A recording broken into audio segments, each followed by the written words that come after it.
Nahmaduhu wa nusalli wa nusallimu ala rasulihil karim wa ala alihi wa sahbihi ajma'in.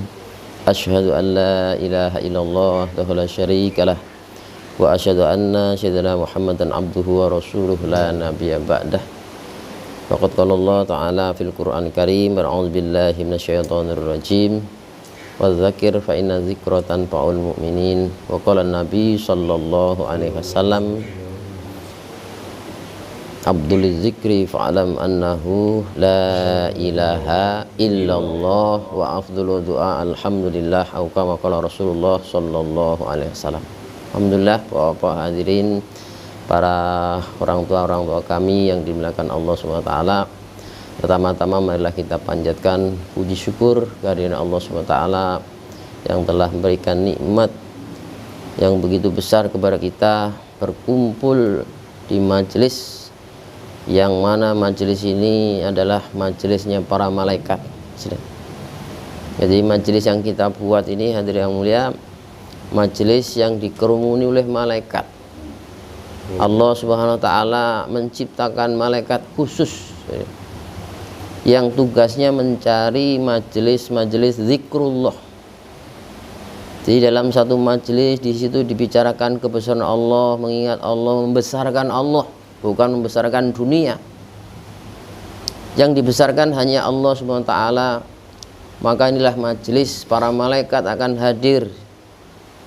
Bahkan malaikat itu memanggil kawan-kawan yang lain, ini majelis yang kita diperintahkan oleh Allah untuk hadir dalam majelis ini. Sehingga begitu banyaknya para malaikat berkumpul, bertumbuk-tumbuk sampai ke langitnya Allah Subhanahu wa taala. Maka hadirin yang mulia, inilah satu perkara Allah Ta'ala perintahkan kita, wa dzakir fa inna dzikra tanfa'ul mu'minin, berilah peringatan. Jadi perkara agama ini perlu diulang-ulang, diingatkan lagi, seperti iklan sampo. Pak Selen, dulu nggak ada sampo, Pak Selen, karena iklan sampo ini diulang lagi. Sekarang ini kalau orang keramas nggak pakai sampo, sepertinya nggak sah. Begitu juga iklan sabun, diulang lagi. Dulu nggak ada sabun, pakai batu begitu Pak Selen. Tapi perkara dunia diulang-ulang, akhirnya orang yakin mandi nggak pakai sabun sepertinya belum mandi, begitu Pak Selen. Ini perkara dunia diulang-ulang, orang jadi yakin. Corona diulang-ulang, akhirnya orang yakin, sehingga ketakutan begitu luar biasa. Padahal Allah Ta'ala menciptakan seluruh makhluk yang besar, yang kecil, yang menciptakan Allah. Kalau Allah Ta'ala menghendaki manfaat akan manfaat, kalau mudarat akan mudarat, begitu. La ilaha illallah. Ini perkara dunia diulang-ulang, akhirnya orang yakin. Maka untuk perkara agama ini perlu kita ulang-ulang ini Pak Selen, supaya keyakinan kita kepada Allah ini makin hari makin tumbuh. Dan para sahabat radhiyallahu ajma'in mengulang-ulang kebesaran Allah ini Pak Selen, memasukkan hakikat kalimat la ilaha illallah ini di dalam hatinya itu 13 tahun. Belum ada perintah sholat, belum ada yang lain-lain, memasukkan iman ini. Gurunya Rasulullah SAW, muridnya para sahabat, perlu waktu 13 tahun. Maka diulang lagi dan lagi ini supaya dalam diri tertanam keyakinan kita yang betul kepada Allah. Hadirin yang mulia, di masjid ini tempat turunnya rahmat pertama kali. Maka orang yang berada di masjid ini Pak Selen dimuliakan oleh Allah Subhanahu wa taala, sehingga para malaikat penduduk surga, makhluk suci Pak Selen, nggak pernah buat dosa, itu diperintahkan kalau orang berada di masjid, maka malaikat itu mendoakan kita, ya Allah ampunilah dia, rahmatilah dia. Terus selama kita berada di masjid ini, malaikat berdoa seperti itu. Bagaimana doanya malaikat ini, nggak pernah buat dosa. Maka inilah kita belajar di sini selama 3 hari iktikaf di masjid Pak Selen. Ini dalam rangka bergaul dengan suasana malaikat, mendengarkan pembicaraan bersama Allah. Ini pembicaraan yang disukai oleh para malaikat, sehingga kita bergaul dengan suasana malaikat. Diharapkan kita ini nanti ketularan sifat-sifat malaikat. Kalau emang ceramah pengajian itu sifatnya siraman rohani, Kadang-kadang tanaman tuh disiram seger sebentar, kering lagi. Disiram lagi seger sebentar, kering lagi. Namanya siraman. Maka kita di sini ibarat kata kita ini rendaman rohani. Bergaul dengan suasana malaikat. Nanti lama-lama kita ini akan ketularan sifat-sifat malaikat. Sebab di luar masjid itu suasana setan. Makanya kalau kita keluar dari masjid, melangkahkan kaki kiri, baca doa Allahumma inni a'udzubika minal iblisi wal junudi. Ya Allah, saya berlindung kepadamu dari godaan setan dan tentaranya. Di luar masjid itu suasana setan. Setan itu kalau beranak Pak Selian 70, 40, nggak pernah mati-mati dari zaman Nabi Adam sampai kiamat itu nggak mati-mati Pak Selian. Sampai menjelang kiamat itu beranaknya 40, 70 nggak mati-mati. Goda kita terus. Kalau orang yang lahir kemudian meninggal dunia, lama-lama berkurang, tapi setan nambah terus nggak mati-mati. Kayak apa banyaknya suasana di luar masjid ini Pak Selian. Maka kalau kita bergaul dengan suasana malaikat, nanti akan ketularan sifat-sifat malaikat. Seperti telur bebek bergaul dengan garam, nanti jadi telur asin. Gitu Pak Selian. Pergaulan itu penting Pak Selian. Air bergaul dengan teh, nanti jadi air teh. Bergaul dengan sirup, jadi air sirup. Bergaul dengan kopi, jadi air kopi. Pergaulan itu penting Pak Selian. 25 tahun yang lalu, saya satu kantor sama bapak ini, Mbah Surip, 25 tahun yang lalu. Walaupun orang tua saya ini dari Jombang sana, lingkungan Pondok, Jawa Timur sana. Kenal sama Mbah itu 25 tahun yang lalu itu rambut saya panjang, pakai street. Kalau sholat itu gelangnya sampai 6, pakai kalung. Islam, sholat, pergaulan. Tapi alhamdulillah setelah rendaman rohani, belajar ikut rendaman rohani, jadi waras. Gitu Pak. Hadirin yang mulia, penting, pergaulan itu penting. Hadirin yang mulia, maka para sahabat dulu bergaul dengan Nabi, belajar Pak Selian, melalui program rendaman rohani, melihat bagaimana Nabi makan, Nabi minum, Nabi ibadah, Pak Selian. Maka setelah itu para sahabat setelah bergaul diamalkan. Maka kalau kita ini Pak Selian bergaul dengan tukang pandai besi, walaupun nggak kena apinya, kena asapnya. Tapi orang yang bergaul dengan penjual minyak wangi, walaupun nggak kena minyak wanginya, mencium bau wanginya, minimal akan ketularan begitu Pak Selian. Inilah hadirin yang mulia. Dulu saya pernah silaturahmi ke Gunung Pongkor. Di Bogor sana Pak Selian, orang nambang emas. Jadi dia itu kalau mau cari emas itu satu lahan begitu didinamit begitu, meledak. Kemudian pakai tali dia turun ke bawah. Untuk cari emas itu 1 gram memang 500.000 begitu. Jadi diturun ke bawah begitu, 2 orang, 3 orang, 4 orang, 7 orang. Di situ selama 7 hari. Di dalam lubang 7 hari itu dipahat, dikumpulkan, dikarungin begitu, bergaul dengan suasana setan. Nggak sholat, nggak apa, di dalam lubang itu Pak Selian. Sehingga ada 1 karung tuh yang harganya 15 juta, ada yang 1 karung itu belum diapa-apa, belum diolah, itu seperti itu. Maka saya pernah silaturahmi ketemu sama orang yang dulunya pekerjaannya seperti itu. Dulu saya sampai 7 hari di dalam goa itu nyari batu emas diolah sehingga emasnya betul keluar. Itu setelah keluar dari goa, karena suasana setan, bergaul dengan ketularan sifat setan Pak Selian. Ketika keluar dari lubang itu ketemu orang jualan es cendol begitu. Pak, minta es cendol segelas. Minta lagi 2 gelas. Minta lagi Pak 3 gelas. Sampai 13 gelas gitu. Jadi orang yang minum nggak baca doa, setan ikut minum juga. Nah, makan nggak baca doa, setan ikut makan juga. Bergaul dengan suasana ketularan sifat setan. Di situ bergaul dengan suasana setan, akhirnya timbul dengki. Nanti kalau dapat itunya banyak, berarti pembagiannya jadi banyak, akhirnya saling bunuh-bunuhan. Baru di dalam gua ada sudah ada sifat setan, akhirnya ya mending kita ini aja, sehingga yang di luar hanya berulang lagi di luar di sana, tahu-tahu ada penjahat datang lagi, merampok lagi dan sebagainya. Suasana masalah-masalah. Makanya hadirin yang mulia, penting Allah SWT meletakkan kebahagiaan, kesuksesan, kejayaan manusia dunia dan akhirat dalam agama. Manusia yang dalam dirinya ada agama, hidupnya akan bahagia. Maka sifat-sifat malaikat ini sekalian kita belajar di sini, supaya bagaimana sifat-sifat setan yang ada dalam kita itu diganti dengan sifat-sifat malaikat. Dan hadirin yang mulia, Allah Ta'ala akan tundukkan dunia ini kepada orang-orang yang taat, orang-orang yang nurut. Kalau kita ikut sama maunya Allah, menuruti perintah Allah, maka urusan kita nanti akan mudah. Kalau kita mendapatkan Allah, mendapatkan segala-galanya. Tapi kalau kita jauh dari Allah, kehilangan segala-galanya. Nurut, taat. Dalam hadis qudsi Allah Ta'ala berfirman, wahai dunia, tunduklah kamu pada orang yang taat pada perintahku. Sebaliknya perbudaklah orang yang tidak mau taat perintahku. Kalau kita nurut sama maunya Allah, maka Allah akan ikuti maunya kita. Seperti ayam ini misalnya, ada ayam kok nurut, maka ayam itu perlakuannya beda Pak Selen. Kalau makan disuapin, ini ayam kalau diadu bisa menang ini ya. Maka kalau makan disuapin, kepel-kepel gitu, cariin vitamin gitu, beras merah.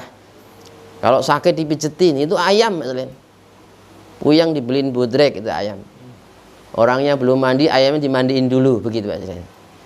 Ini ayam nurut sama majikannya, perlakuannya beda.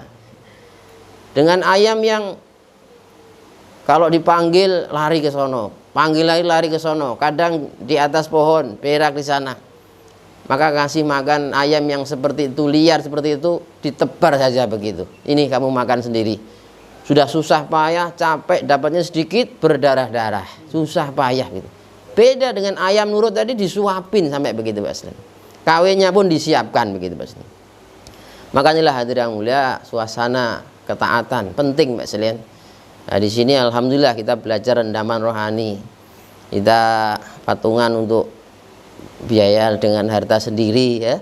Patungan 15.000 Tapi alhamdulillah barokah, makan sate, coba subhanallah, pecel ayam, pecel lele, kemudian donat, begitu, gorengan nggak putus-putus, subhanallah, barokah, dimudahkan oleh Allah Subhanahu wa Ta'ala. Maka orang yang ada agama itu dimuliakan oleh Allah Subhanahu wa Ta'ala. Bagaimana Sayyidina Bilal radhiyallahu anhu dulu Pak Selen, orang hitam, legam, hamba sahaya. Kalau tuannya mau naik kuda tuh suruh jadi injekannya saja itu Sayyidina Bilal tuh. Tapi begitu Sayyidina Bilal kenal dakwah, membesarkan Allah, mengagungkan Allah, masuk Islam, Islam, diangkat derajatnya. Walaupun wajahnya tidak menarik, hitam, legam, kalau dia senyum anak kecil lari begitu, saking nggak menariknya begitu. Tapi di situ Allah beri hadiah, istrinya diberikan kembang desa paling cantik sekampung. Bukan hanya itu saja Pak Selen, TK aja nggak pernah dijadikan gubernur di Damsik. Ini Sayyidina Bilal, orang-orang yang betul-betul menjunjung tinggi agama, maka Allah tinggikan derajatnya. Tapi orang yang menganggap agama itu sepele, saya sudah paham. Hadirin yang mulia, apabila Allah menghendaki kebaikan pada seorang hamba, orang ini akan diberikan kepahaman agama. Paham itu mengamalkan agama. Oh, saya paham agama, bukan hanya tahu tapi nggak berangkat. Nah begitu Pak Sri. Tahu tapi sholat berat itu berat, tahu ya tapi nggak amal. Nah ini kalau Allah Ta'ala sayang itu Allah berikan kekuatan tuh paham tuh amal agama begitu Pak Sri. Makanya hadirin yang mulia, sudah 3 hari kita di sini belajar rendaman rohani Pak Sri. Masya Allah, ini suasana-suasana luar biasa yang akan merubah bagaimana keluarga kita, tetangga kita, dan umat ini terselamat dari azabnya Allah. Karena ini belajar menghidupkan sunnah Nabi yang banyak ditinggalkan oleh umat. Untuk itu ini hari terakhir kita belajar bagaimana keluarga kita juga menjadikan as-bidayah. Keluarga juga Allah Ta'ala jadikan keluarga yang taat pada perintah Allah. Hadirin yang mulia, karena penting kita memikirkan keluarga itu supaya Allah Ta'ala juga berikan kepahaman agama pada keluarga. Perintah Allah, wahai orang beriman, jaga dirimu dan keluargamu dari api neraka. Maka penting setelah pulang nanti kita melibatkan wanita, istri kita, anak kita wanita untuk perkara agama. Karena satu wanita solehah kekuatan doanya 70 wali. Nggak sama, amal laki-laki dengan wanita itu nggak sama. Wanita ini dalam hal sholat aja Rasulullah bersabda, sholatnya wanita di rumahnya lebih baik daripada sholatnya laki-laki di Masjid Nabawi. Kalau kita sholat berjamaah di musola pahalanya 27 derajat. Tapi kalau kita sholatnya di masjid jami, masjid yang untuk sholat Jumat, dilipat gandakan 500 kali. Kalau kita sholatnya di Masjid Nabawi dilipat gandakan 50.000 kali. Kalau kita sholatnya di Mekah dilipat gandakan 100.000. Rasulullah bersabda, sholatnya wanita di rumahnya lebih baik daripada sholatnya laki-laki di Masjid Nabawi. Dalam hal sholat ini amal laki-laki kalah dengan amal wanita. Apalagi seorang wanita yang dia kondisinya lagi hamil, malam hari dihitung seperti sholat terus walaupun nggak sholat. Siangnya dihitung seperti puasa terus walaupun nggak puasa. Bahkan 2 rakaat sholatnya orang yang lagi hamil dilipat gandakan 80 kali lipat. Ini amalan wanita. Makanya satu wanita solehah kekuatan doanya 70 wali. Wanita yang melahirkan anak, penderitaan yang dia rasakan ketika melahirkan, Allah beri pahala 60 tahun 70 tahun ibadah puasa dan sholat. Setiap urat yang dirasakan kesakitan ketika melahirkan 1 pahala haji. Seorang wanita sebelum nyusuin anaknya di wudhu dulu dalam kondisi suci, kemudian baca bismillah, setiap 1 tetes air susu nilainya seperti ibadah 1 tahun. Wanita yang anaknya malam kurang tidur, maksudnya anaknya sakit, dia sabar, pahalanya seperti membebaskan 30 hamba saya. Begitu anaknya nangis, bukannya marah, sabar ini, mendiamkan anak yang nangis dulu, pahalanya 12 tahun ibadah puasa dan sholat. Ini pentingnya taklim ini supaya kita tahu nilai amal. Wanita yang menyapu lantai dengan berzikir seperti menyapu Baitullah. Wanita yang mencucikan baju suaminya setiap 1 helai benang, Allah hapuskan 1000 dosa, dihitung 1000 kebaikan, dinaikkan 1000 derajat. Suruh yang disinari matahari semuanya mendoakan ampunan pada wanita itu. Ini dalam kitab Bedul Jan dijelaskan seperti itu. Seorang wanita yang nyiapin minuman buat suaminya tanpa disuruh dapat pahala 3 kali hatam Quran. Apalagi wanita yang mau mijitin suaminya di akhirat dapat 7 tolak emas. Emas gelondongan itu 7 di akhirat. Kalau pakai disuruh dulu, diperintah dulu, baru mau mijitin suaminya di akhirat dapat 7 tolak perak. Nilainya lain Mas Len. Dulu di Baghdad ada wanita janda miskin Mas Len. Dia punya anak laki-laki, pengen supaya anaknya jadi anak yang soleh. Maka anak itu dididik agama, ngumpulin uang, anak mau dipesantrenkan di Baghdad.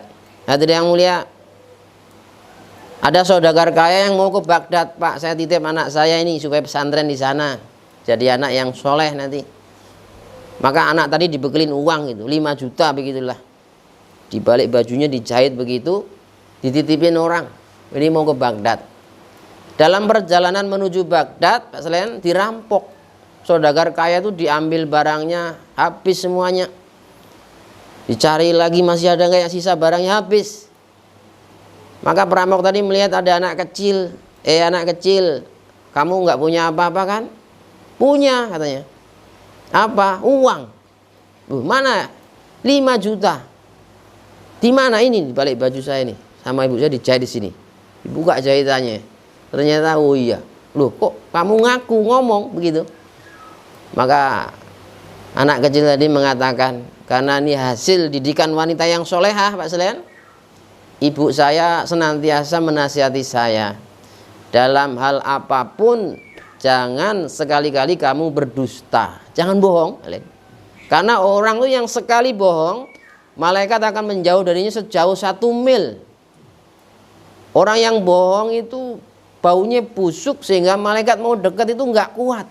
1 kilo mau deket cuman nggak kuat dengan bau busuknya orang yang bohong itu, dosanya seperti itu Pak Slim. Maka perampok tadi mendengarkan kata-kata anak kecil didikan wanita solehah, langsung saat itu Allah beri hidayah semua perampok, akhirnya taubat, nggak jadi merampok. Bahkan di akhir kisah itu Pak Slim, perampok-perampok tadi akhirnya jadi muridnya anak kecil tadi begitu Pak Slim. Hadirin yang mulia, di Baghdad ada satu ulama besar, pondok pesantren begitu. Suatu ketika dikumpulkan seluruh santrinya. Wahai santriku sekalian, ini ada rahasia penting. Jangan dibocorkan. Kalau kalian bocorkan rahasia saya hukum dengan sangat berat. Siapa yang nanti bisa sholat subuh berjamaah, seluruh dosanya akan diampuni oleh Allah SWT. Tapi ini rahasia ya, jangan dibocorkan. Awas, kalau kalian bocorkan rahasia saya hukum dengan sangat berat. Maka seluruh santrinya gembira, karena kalau bisa sholat subuh dosanya diampuni oleh Allah Ta'ala. Ada satu anak kecil, dia risau, saya bisa sholat tapi tetangga kiri kanan saya ini orang-orang Baghdad, bukan orang yang taat semua. Kalau dia nggak ikut sholat subuh nanti dosanya nggak diampuni oleh Allah.